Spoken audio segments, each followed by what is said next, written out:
ছবি নিব।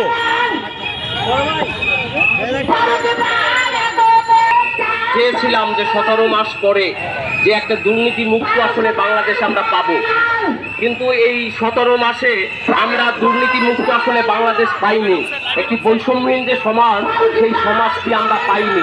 আমরা আমাদের লড়াইয়ের মূল উদ্দেশ্য ছিল কিন্তু একটি বৈষম্যহীন সমাজ তৈরি করা।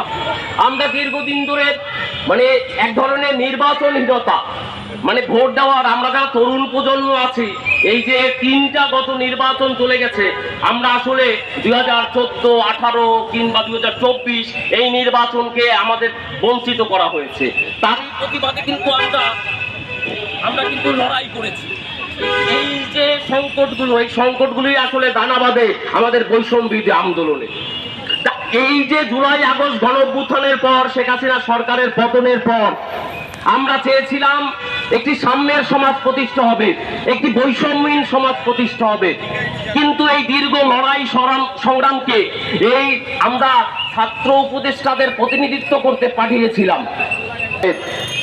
তারা প্রতিনিধিত্ব করছে দুর্নীতিবাজদের আশ্রয়ে প্রতিদার হয়েছে, যার কারণে আমরা গতকাল দেখেছি যে যখন আসিফ মাহমুদ, সজীব ভুঁইয়া, মাহফুজ আলম পদত্যাগ করে, তাদের বিরুদ্ধে যে হাজার হাজার কোটি টাকার দুর্নীতির অভিযোগ রয়েছে, তার এপিএস মোয়াজ্জেমের বিরুদ্ধে তদন্ত এখনো চলমান রয়েছে দুর্নীতি দমন কমিশনে।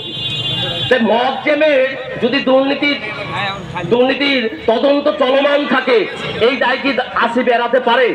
সেই সুযোগটা নাই।